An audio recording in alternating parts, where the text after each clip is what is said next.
What's going on, everyone? This is Seth, one of the co-hosts of Engaged Podcast, to bring you today another great episode of Engaged Podcast. But before I get into who our guest is today, I have to give you my world-famous announcements. If I don't, they come after my family.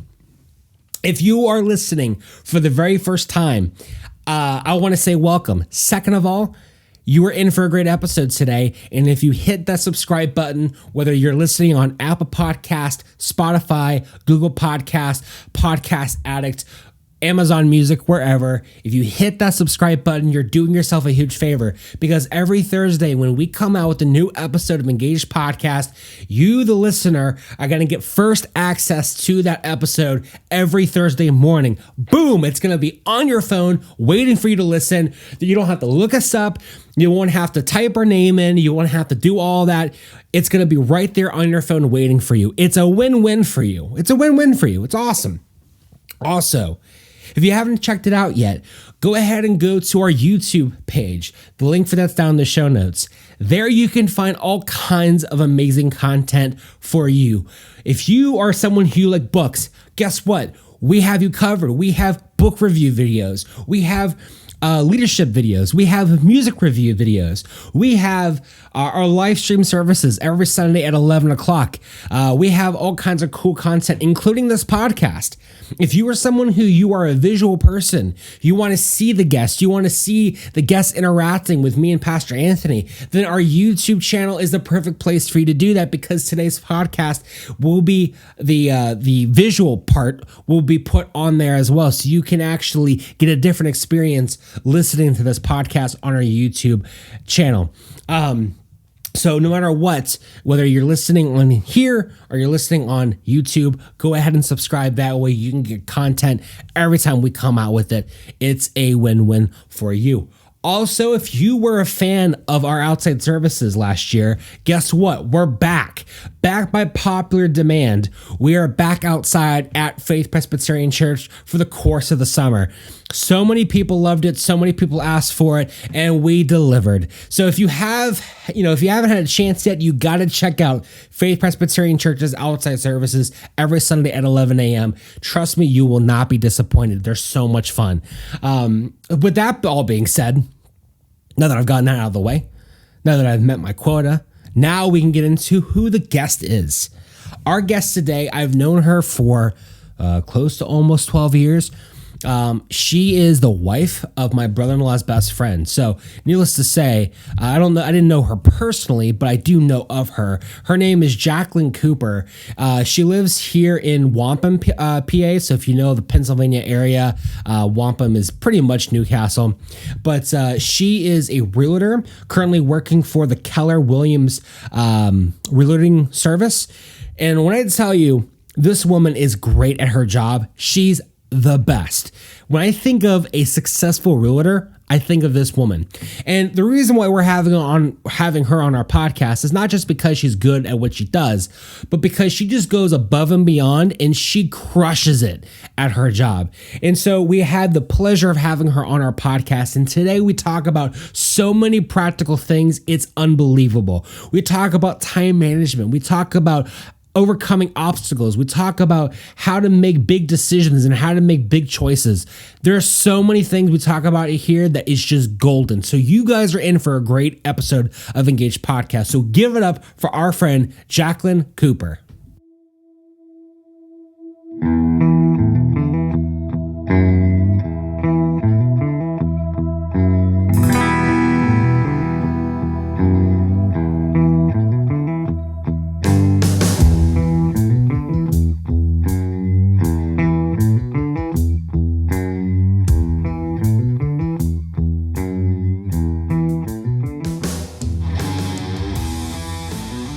Oh, that's fancy. Okay. 3, 2, 1, and go. Okay, welcome back to Engaged Podcast. We're sitting here today with Jackie Cooper. How are you, Jackie? Good. How are you? Doing just fine. Seth, what's happening? Busy day. Good day. Glad to be here. Yeah, it's good to be here today. I'm liking this shirt. It's a nice shirt. Thank you. It's my summer. I broke out my summer attire. It looks very summerish. Mm-hmm. I'm going for more like fall. Well, you're a flannel guy. I'm a flannel guy, so He's a 365 flannel guy. Oh, I'm wearing my prison dress today. Oh, that's nice. Prison It dress. looks like it was assigned to me I should have a little number here.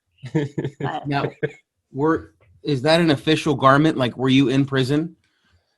no, never done time. Some people might question that, but I honest to God, never. So, Jackie, you work for Keller Williams, and you're a realtor. Yes. Okay, and how long have you been doing that? I've been a realtor for 5 years. Nice. And so you haven't always done that. What led you to that field? So I was an international flight attendant for United Airlines. When I had my first child, I took an extended maternity leave. So they gave me up to 18 months maternity leave. And during that time, I was like, I can't be the type of parent that I want to be with traveling. And I felt like it was going to cost me a lot of money to get a nanny. And is that job really worth it to do that? So I sent in my resignation. They called me back right around my son's first birthday. And I sent in my resignation that same month. And then I found out I was pregnant again. So I was left an inheritance. My grandmother had passed away.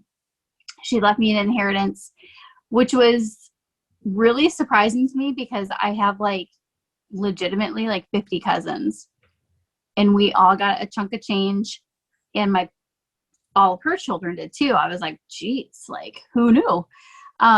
So I took that money and I paid for my real estate courses. I bought myself a Chromebook because that's all I could afford. And I started studying, and the day I took my exam to get my state and national license, I was 36 weeks pregnant. And I literally went to the test. I was wearing my cross. I had these little cross earrings that I got for my first communion, and any jewelry, anything that was rosaries were in my pocket. I prayed, and then I prayed to the baby that was in my womb. I was like, please give me your brain power. Kid, I need your brain juices because I can't function at all. I was tripping, I was dropping stuff. I was extremely clumsy that pregnancy, but I passed it the first shot, and a lot of people were shocked because that's not the norm. You usually have to take it a few times, and I crushed it the first time. So congratulations. Thanks. I still think that little baby, and he's very, very smart little boy. Probably because he was reading legal documents the whole pregnancy. You know what I say about taking tests? You look up for inspiration and you look around for information. Yes. There you go. Yeah. So, that's what I did. And, it was kind of when I was switching into that, I, was like, this is it. This is my only option right now, to be able to work from home and raise my kids the way that I was raised and still provide for my family, take some pressure off my husband, who was very, very stressed out at the time. And I love it. And I've been doing it for 5 years, and I really enjoy it. And I've built my whole business around my family. So, I schedule everything as an appointment on my phone. I schedule all the kids' appointments, my husband's appointments, baseball, t-ball. They're all in there. And then if what was it, Tuesday, I was in between Mohawks Field and Neshannock's Field, and I was all over Neshannock showing houses with my daughter. And I got to watch everybody play. When I looked at my calendar that day, I was like, how am I going to do this? This is not even possible. But I just took a deep breath, and we got it done. And we all went to bed right as soon as we got home. We were exhausted, and it was good. Jackie, you mentioned how you wanted to raise your kids the way that you were raised. Mm-hmm. Can you say a little bit more about that? Why that's important to you? How you were raised? Yeah, so we were a single income family. My dad was a truck driver. He was home every night. He delivered groceries locally in Detroit and all over Michigan, and sometimes he would go down to Toledo, Ohio. And my mom was a stay-at-home mom. She wasn't always a stay-at-home mom. She was a police dispatcher until I was about 5. And then she had my sister, who was the third child. So she stayed home from the time I was 5 until I was about 14. And all 3 of us played sports. All 3 of us were involved in our church youth group. We did catechism every Monday and Tuesday night, all that type of stuff. So she did all of it. She managed our whole household. My dad worked like 80 hours a week, so he didn't know what was going on at home. He was like, "Oh, there's food on the table. The house, laundry's done, and she did it all. So she never missed a game. My mom was at every single game, every tournament. She was just very, very involved with us. So I knew I wanted to be there for my kids because it goes by so fast. Like my son, my oldest son's 7. I have a 5-year-old and a 2-year-old. And I swear each kid like grows faster and faster. You're like, wait, what are you doing? What are you walking for? You don't need to talk just yet. Oh, yeah. And it goes by faster and faster. So I just knew I wanted to be like the house manager for my family and hold down the fort and just be there for them. So a 9 to 5 wasn't going to work. Jackie, I'm catching some kind of accent. Where are you from originally? I am from Michigan. So I have a hockey accent. I grew up on the border of Michigan and Canada. But we are a hockey family. So a lot of our friends are from Minnesota and Wisconsin and Canada and upstate New York, but they kind of have a similar accent. So who are your teams? Who do you root for? So I'm a big Pirates fan, but my hockey team is the Red Wings. So in football, I'm not so into football. It stops and starts too much for me. I do like college football though. So, and I root for Michigan. Okay. Yep. So you mentioned your scheduling, being on top of your schedule with your phone. Mm-hmm. Tell us why and how time management is so important. It keeps everything flowing. Like I time block. I do time block. Tell us what that is. So time blocking is, so here I have a paper planner and I plan everything in my paper planner. So, not right now, but typically every Monday I have a babysitter come to the house. But I don't have a babysitter right now, so I'm doing everything myself. But I would be in the office like all day Mondays. So I get there about 10 o'clock and I leave about 4. So partially, like I'll give 2 hours for paperwork. So I'll make sure all my paperwork's in my files electronically, and just focus on that. Like get things signed that I need to get signed, send emails that need to be sent out. Actually coming into this meeting, I was sending a sales contract to my title company. So those 2 hours, that's all I do. I will literally put my phone away. I've even turned it off or left it in my minivan and just focus on that. Then I'll schedule another hour or so for social media ads that I want to run.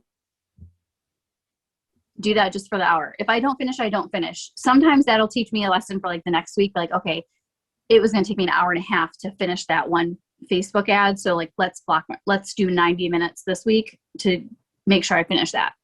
But if you don't finish, you move on to the next task. And that might just be phone calls. So a lot of things that realtors do is we call it prospecting for potential clients.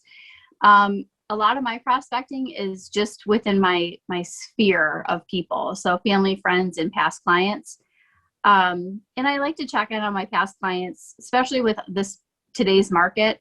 I've had a lot of people that have sold their houses that have not been there for 5 years. So I just touch base with them and see how life is going. If, they need anything from me, if they want me to do a comparative market analysis for their home to see where they're at, if they're thinking about refinancing, if they want to see what's available for a family or friend that wants to move near them, stuff like that. So I time block all of that. And one of the things is I do put all my kids' appointments into my calendar first. And so they always come first. My husband works a swing shift. So that is like an added layer. So he does 2 weeks of night turn, 2 weeks of daylight. So that's in the calendar too. Like, when's Joe going to be on nights? Because when he's on night turn, I have to be home by 6 p.m. So, And what is the idea of time blocking? Like, where did you learn that? Like, if you were going to teach somebody what time blocking is, like, what's the principles of it? So you want to manage your time. Like, everyone has the same 24 hours in a day. So in order to get through your checklist of things that you want to get done, you just schedule that in blocks of time. Like I said, like, if you don't finish within that block, move to the next thing, because you're going to get more done on your checklist than if I spend all day fiddling with like Facebook ads. You can easily get sidetracked within social media because people message you through there. You see a cat video or whatever, you can spiral really quickly. So it just kind of keeps me on task with like what needs to get accomplished that day. So you don't get sidetracked, because you can, especially as a mom, you can easily get sidetracked. You're pulled so many different directions. So it's just tunneling your time into what's on that schedule. Do you remember where you learned that? Did you read that somewhere? Was it taught to you in your realtor classes, or? So I took a sales course. When I first got my license, they put me in a sales course, and that was something that they use for their business planning. They're like, time block your day. So if you coach a sport, or if you are involved in your church, you know how much time that takes. Put that all into your calendar. Like, if you want to go to mass every Sunday, put that in your calendar. You cannot do anything during that time because you're going to be at church. So one of the other things that they had me do, because I was business planning at the time, because I didn't know where this was going to take me, I literally timed myself how long it took me to clean up dinner, cook dinner, clean up dinner, do the dishes, how long it took me to do my laundry, how long it takes me to fold a load of laundry, to put it away. I literally timed myself on my watch to just set a timer. And I was like, oh, a lot of these are like 15 to 30 minute tasks. So I was able to put that in there. Like, one of the things, like, my son gets on the bus at 8:45. So I walk him up to the bus, and when I come back to the house in the morning, I'm cleaning up breakfast and putting the dishes away from the night before, but I know that I'm going to be done by 9:30. So that's typically when I will start I'll return phone calls and emails at 9:30. And I typically do that to about 10:30 or 11. And that's around the time I'm getting the kids outside to play out there. And then I'll prepare their lunch and everything like that. And then my daughter naps every day. I slide it. It depends. Like, today I didn't put her down until 2:00 because I wanted her to get a shower before a nap. So, but she typically goes to nap at 1. So today, 1:00 was when I got on the phone, started doing all that stuff. But yeah, it keeps me on track with my day, because otherwise the day will get away from me. So the whole thing with time management is just to keep you on track. Well, and I like what you had to say a lot, because like being time oriented and organized is not something that comes naturally to me at all. Yeah. In fact, my default is just very leisure, like, oh, we'll get to it whenever we get to it. But something that I had to, the one thing I had to figure out is, how do you learn time management? And one of the things that I had to learn is that to be time sensitive, to have time management, doesn't mean that you're sticking to the same schedule every single day. It means Right. that no matter what happens, that schedule can fluctuate depending on, so Yeah. even if you get a bunch of curveballs thrown at you throughout the day, Mhm. that schedule isn't, well, I can't fit this in because this came up. It's about adapting to it so that you Yeah. still get the most out of your day, Mhm. but you still also have wiggle room to, deal with things that just randomly come up. Yeah. So Yeah, there's just like so many items I juggle throughout the day. So as long as I touch everything every day, I'm good. But you drop the ball sometimes. It's just like for my next day, I can just add that to a different thing. And there are days I don't do laundry. There are days I don't do dishes because I just can't get to them. And I'm a big believer in doing laundry every day because, and this drives women crazy because I tell other realtors, I'm like, I do laundry every day. Every time I'm going out of my house, I'm switching the load. And they're like, no, I'm just going to do it once a week. I'm like, I don't have 3 hours to dedicate to laundry. I'd rather do a small load and get it washed and folded. And, it only takes me 15-minute increments. But when I can't get to it, it's really not that big of a deal. It's just a bigger load of laundry for the following day. With us having, Joe has his work clothes and then he has his leisure clothes and, he's always tinkering outside. And with the kids playing baseball, I always have a full load of laundry. It's that, and there's always something to wash. What kind of laundry detergent do you like? Do you have a favorite?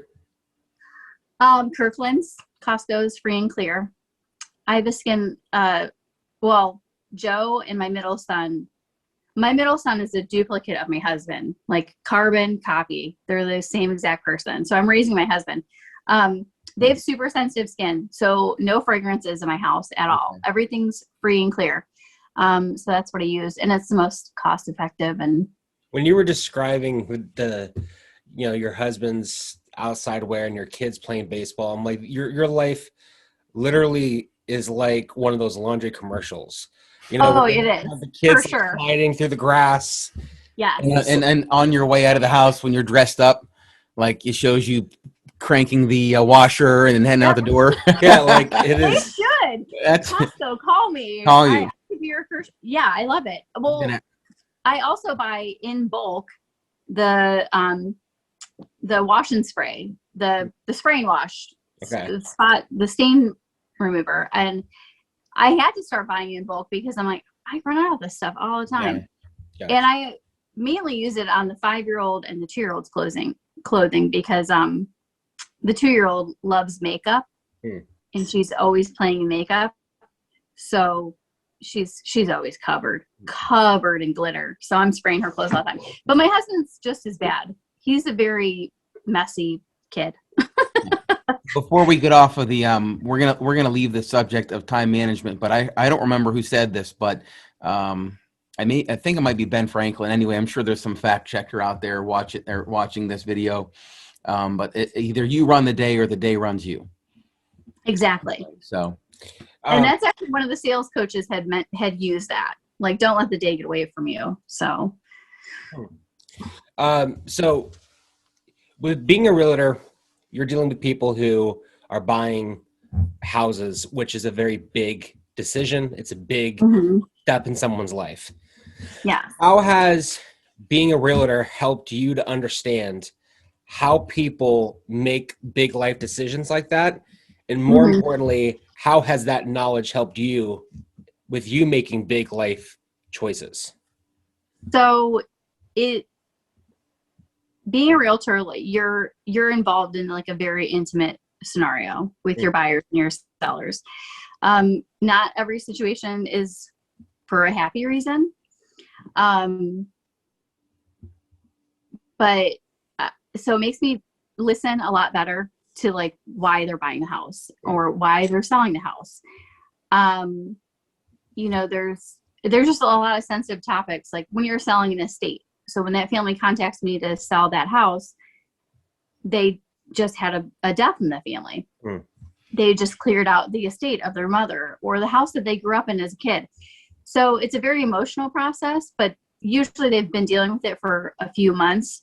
So it just makes me a better listener to what their needs are, and you know, how you handle the process.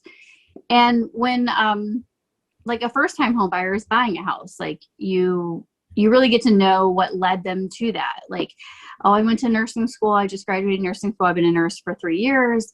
I just paid off my student loans, or I've been working on my credit. And, you know, they just have this sense of pride and success, and they want to buy a house, or they're starting their own family. So for me, it just gives me, like, I'm really proud of the work that I do, but it just a sense of gratitude, because you hear and you feel and you see their appreciation for you, and like walking them through the process and giving them good advice, saving them money where they didn't know that money was to be saved. You know, I'm negotiating terms that they're comfortable with and that the seller is willing to accept. So, you know, they don't teach you any of this stuff in school. So, you know, I have this highly educated person, but they're like, what's escrow? I don't know. What's equity? I have no idea. And they just don't teach you those things. So you're educating them, and they're just really thankful for your advice and the information. And then for me personally, it just, when I come home every night, I'm so incredibly grateful, like, to see my house and home, and to know what we purchased and what we purchased it for. I'm like, good grief, I can't believe we bought this house for what we did and what it's worth now. Like, I'm like the biggest believer in sweat equity. And I know you've done home renovations too. And it's like, oh man, it's exhausting, but like, we've been here in our home for 8 years. So it's just, yeah, overwhelming amount of gratitude. And I'm thankful to help people. I love having a job where people are constantly, you know, showing me their gratitude too, because previous jobs I didn't have that. Jackie, you mentioned, did I hear you right when you said sweat equity? Mm-hmm. Can you explain that for the listeners? So equity in your home is additional, like, so if you buy your house for $120, but you do a lot of the work yourself, and you make several home improvements, you put a new kitchen in, you do new flooring, you scrape and paint the whole house, you might have only spent like $10,000 of your own money, but you've added maybe $80,000 of value to your house. So you've gained all that equity, but it's just because you did the work yourself. But you've added value to your home, but not to your mortgage. So, and that's just really important. And that's the thing too with working with buyers, is I want them to make a really good decision, because the odds of them being a client again are pretty likely. Especially millennials, they tend to move for work a lot more than what previous generations have, or they can work from home, or they tend to buy more houses. So I want them to be comfortable in their home. I don't want them to be house poor. I want them to come to me as a seller where they've gained equity, but they are not, they have enough room. They have wiggle room where it's not like, we have to sell this house for $200,000. We have to, because we need this to buy the next house. I don't want a stressful situation. It's not just stressful for me, it's stressful for them when it's really, really close quarters there. Are you an advocate of making extra payments? Do you encourage your people to do that, to pay off a house? Every single closing, you'll hear me tell a buyer, when you get your tax return, make one extra mortgage payment. One extra mortgage payment a year takes 7 years off the life of your loan. And a 23-year mortgage sounds a lot better than 30 years. So I tell that, and me and my husband have done it, and it's awesome. I mean, 7 years is a lot to just make 13 payments a year. 7 years, that's quite a bit. In that 7 years, you're saving tens of thousands of interest too. So big advocate. That might be the answer to this next question, but I'm curious. What's one aspect of the real estate industry that the public simply doesn't understand, but it would make your life and their life easier if they did? If they knew that before they look at houses, they need to be pre-approved. Okay. That's a very awkward conversation that I have with strangers on the phone all the time. There is a property on Portersville Road in Elwood that I keep getting inquiries on. It's a beautiful, stately farm home, close to the water. And people call me about it all the time. Well, we just want to see it before we proceed with that because it's the only house we're interested in. And I'm like, well, we really can't do that because that home needs completely rehabilitated. And if you're not pre-qualified with a mortgage, like I'm not able to show it to you. Mm. And it's not that I want to show it to them, but I also want to make sure that they're qualified to take on a loan like that because not everyone can get a rehab loan and not everyone qualifies for a conventional loan. So it would be wasting their time as much as mine to do that. But if you want to look at a house, you have to be pre-approved. And even my past clients, I've had clients I've sold houses to before, and they call me to look at a house, and it's significantly higher than what the house I sold them was. So I tell them the same thing. You have to be pre-qualified because I've had people come back to me and it's like they've taken some hits on their credit since buying the house. So they don't even qualify for a mortgage anymore. So it's something that you should be on top of. Every year you get a free credit report. So it's something that everyone should be on top of, whether they're house shopping or not. I've had because I have a common last name, I've had things show up on my credit report. I'm like, what is that? That's not me. Actually, when Joe and I were buying our very first house, his whole family is J names. So it's James, Jimmy, Joey, Jonathan, Jake, Josh, and Jason. That credit report was like, who's got an Old Navy card? We don't have an Old Navy card. Who's got like Cabela's? What is this stuff? So now that I have a common last name with him, I'm like, what is this stuff in my credit report?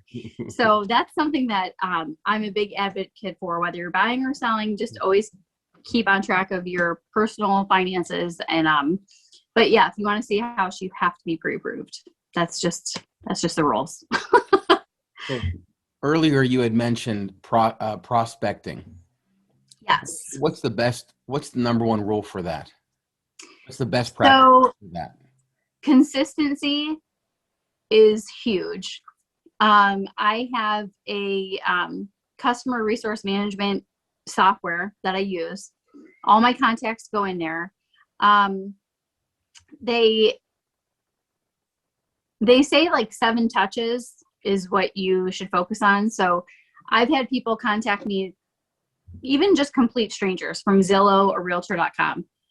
Their cell phone number comes to me, their email comes to me. I contact them. You inquired about 123 Main Street. I'll send them a text, an email, and a phone call.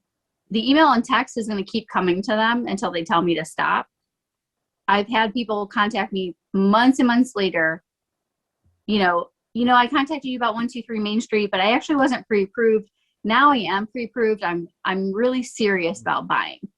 And most inquiries from the internet it's like, we consider it a fresh lead, but the best lead is one that you've worked for 6 months, because now they're actually really serious. They've seen houses come on and off the market and seen what they've gone for. And, I have to nurture those contacts. So prospecting is something that has to be done every single day. And there's systems in place now that they're automated. So my broker provides it for us. So why not use it? So, how has, with everything with COVID and stimulus checks and everything else, it's really been just a really crazy time, weird time.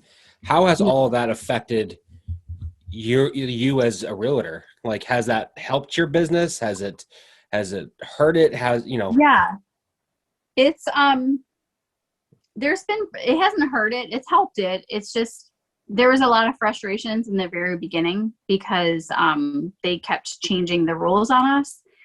I had a whole week of listing appointments and showing appointments. And when the governor announced we couldn't do it, I think we had 24 hours. So I scrambled and I ran to every listing I could get into and took a video tour. was like, all right, we're just going to do a video tour. I normally would host open houses. And if no one's coming to the open house, I would just turn the camera around on me, greet them, give them the specs of the house, turn the camera around, and just do a virtual walkthrough. I got to almost all of them. And then I had one seller that he did it for me. He did his own virtual tour. I was like, thank you so much. Put that on the internet. So I just had to pivot and figure out other ways to market. But it really made me look at where my business was and how much I had grown it in the past, the years prior. And it made me, it's why I switched. I was with a different brokerage for 4 years, and I just switched to Keller Williams in January. But from June until the end of last year, I was interviewing every brokerage that I could think of that would sit down and talk to me and go through their systems with me. And every time I left Keller Williams, I just had an overwhelming sense of this is it. This is for me. This is a really good fit. Keller Williams has a saying with his, it's called give where you live. So instead of doing any of these sort of like crazy marketing plans to market myself, he just says, give where you live. And so I don't spend money on my marketing. I don't really spend money on like ads and stuff. I do everything organically. But what money I do use, it's, to buy sponsorships for, in the community for fundraisers, t-ball, softball, all that type of stuff. Anything I can contribute to my kids' preschool, whether they need office supplies, my time. I volunteered for when we were allowed to come into the classrooms, I always went on Fridays to the classroom to, they called it centers, and you would just take like their sight words or whatever and play games with them. But like 4 or 5 moms would come in every Friday and do stuff like that. So that really like resonated with me, the give where you live. And I like that because my previous broker, we would do like this huge big dinner, and like we would have these huge fundraisers where you auction off like Pens and Steelers stuff, and it went to the children's hospital, but it was like this multi-million-dollar thing, and I was like, well, it's so concentrated to like one hospital. I like the idea of give where you live because you're actually impacting your community. You're going to several different churches helping out. You're going to several different baseball leagues and helping out different schools, and it's everywhere where I live. So I'm integrating more with my community, and I love that idea. What are the biggest selling points when what are people looking for when they walk into the house? I imagine the kitchen's always the biggest. Kitchens are still the biggest seller. Today's young buyers like low maintenance yards. I hear that a lot in like patios and porches and decking and stuff like that. The hardwood floors, any hardwood or vinyl, solid surface, I should say. So basically not carpet. No carpeting. No carpeting. People like floating floors or hardwood. I've never had a buyer walk in like, oh, I love this carpeting. That's just not. Now, I just left a listing appointment. They had all new carpeting in their house. It actually looked really, really nice, and their house is very warm and cozy. But they had vinyl flooring throughout the rest of the main living areas. So, but the bedrooms and the living room were carpeted. I don't know. Like, I feel like the ideal home in this area is everyone is looking for a ranch all of a sudden. When we bought our ranch, everyone thought we were crazy. Like, aren't you gonna have kids? And I'm like, it's a 3-bedroom. My boys share a room, but if I could get us like 30 sprawling ranches on 1 acre, I could sell all of them. So that seems to be the ideal home, is single level living or a master on the first floor. First floor laundry is another big one. Yeah. And kitchens are always going to be the biggest request. What's one thing that they used to have in old houses, something that's clearly outdated now that you don't find in houses these days. What's one thing you wish you could bring back that when you walk through houses, you're like, I wish, like, I'm thinking that like 1950s retro kitchen, like, Yeah. what's your thing? So the one thing that's lacking in new homes that a lot of the older homes have is the encased doorways with wood trim. And not painted trim, just solid oak trim. The encased doorways and like the thicker, like, boards too, not just like, the standard trim. That's the character of the house. Yes. Modern homes lack character. Yeah. We don't have as much character. So, and it's one of the reasons we put hardwoods in our floor, just because it felt really cold. Like we did encase our doorways, but it's not as thick as what you would see in like something that was built in the 1920s.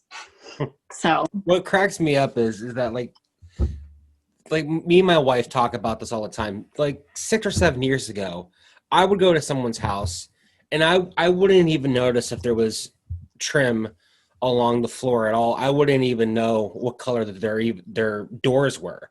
But because of us putting a lot of work into our house, and because of my father-in-law, who watches HGTV shows and then wants to do it after the show's done, I'm not, like it's something that is new to me. Where like I will literally walk into someone's house and I'm like, that is some nice trim. And me and my wife will have conversations about, well, what do you think they bought that trim? Is that custom made? Is that Amish made? It's like the weirdest thing. Like, what? That's how you know you're really an adult, is when you start getting impressed by people's door trims. Yeah, and like faucets and stuff like that. Yeah. Like, that's a nice light switch. Where did you get a light switch? Like, that's the one thing, like those little details all really add up. And because we bought our house, it was unfinished. It was the gentleman that bought it or that built it had passed away, like right in the middle. We had to finish plumbing, electric, and drywall and all this stuff. But when I was buying like faucets and fixtures and plug covers in bulk, I do not like plastic plug covers. It's not a professional opinion. It's just a personal opinion. I don't want to see plastic plug covers. I don't know why. So mine are all stainless steel or ceramic, and or I brush bronze too. Brush bronze plate with like a little beading around it. So I notice that all the time. There was a time in the 90s that everyone had ceramic plug covers. And there was one, I posted this on my social media, but it was a big ceramic heart. Like the lady made it herself. It did not look like a heart. It looked like a butt. And I was just like, oh, she was probably so proud of these butt hearts on her wall. And it just matched her wallpaper perfectly, which is teddy bears and hearts. And so I notice those all the time, but I like the different ones. I take pictures of them all the time. I had a creepy horse plug or switch plate, all different sorts of ones. But yeah, all those little details really add up. So I did before today. I did some just basic research. Talk to people that you and I both know, and I got to ask the question: what job has been more taxing, being in the real estate business, being a flight attendant, or, and I hope the information is correct on this, being the cashier at a pizza and ice cream shop in Detroit? The ice cream shop was probably the most fun. Okay. That was my first job. I made $2.65 an hour. Woo! Breaking bank. Yeah. She actually, so that was a small business. She's a relative. She really taught me how to manage a small business because she was very particular. We earned every single penny of that $2.65. Definitely being a flight attendant was the most taxing, physically, mentally, emotionally. It really, I don't think I would be able to be the realtor I am without doing that first.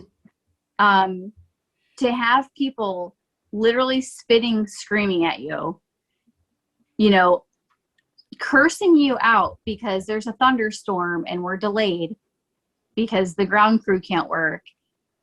You know, just they're so stressed out and they're so nervous that, you know, you really build up a thick skin. Like, I understand your frustration. I'm so sorry you're going to be missing your connecting flight. Actually, that was a bit of advice that a flight attendant told me when I first started flying. Never, ever apologize to a passenger for something that's out of your control. And he drilled this into me. I worked with this man for like 4 days, and he's like, don't apologize. You got to stop apologizing because it's not your fault. It's raining. So you just say, I understand your frustration. I understand that you're mad. You know, we'll keep you updated on when, and we're going to call ahead to San Francisco to make sure that they know that you're delayed, and, you know, just offer a solution. You can't apologize your way out of them being mad. They're going to be mad either way.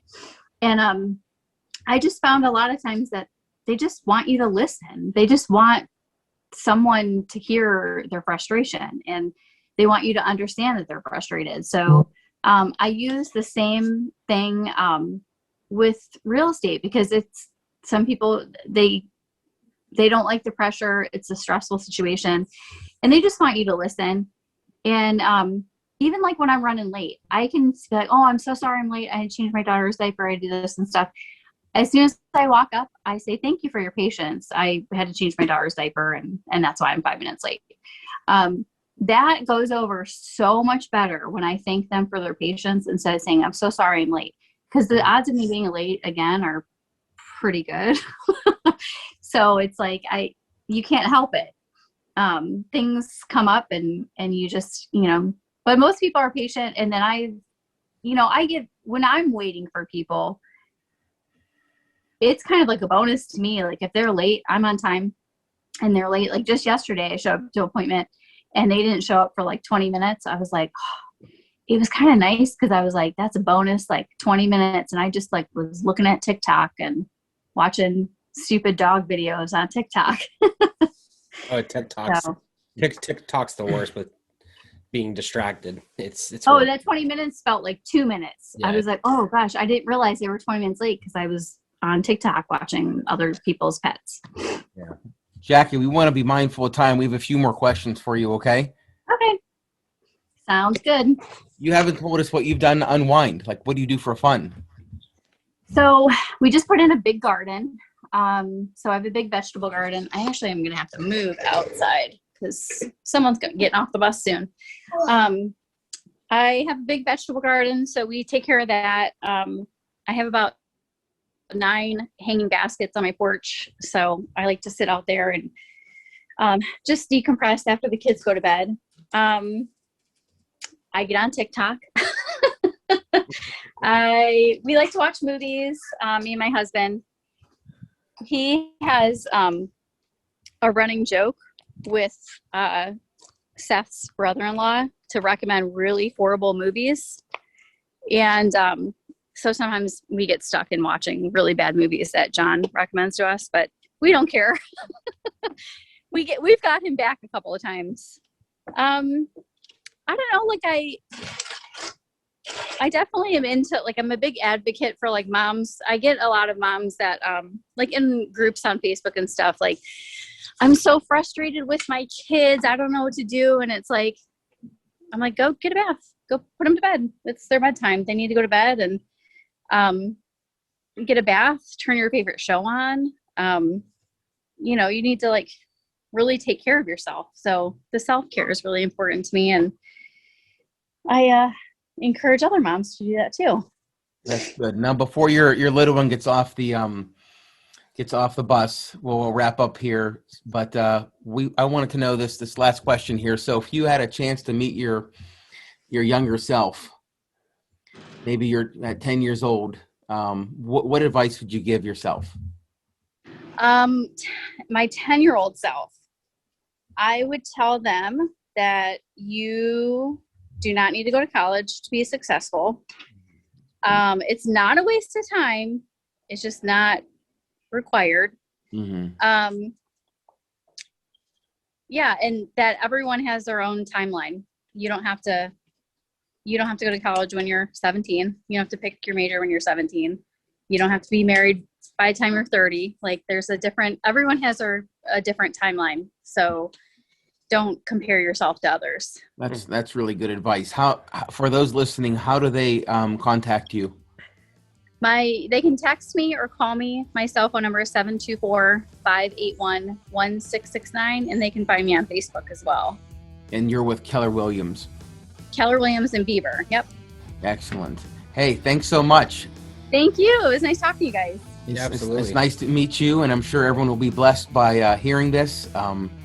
Just want to say again, you've been a real blessing, and I learned a lot just from talking to you. I know the folks out there will too. So I'm going to close this off. Okay. All right. Thank you so much. You guys have a good day. All right. This is Anthony Cloditis, pastor here at Faith, and Seth Walters hanging out here at Engage Studios.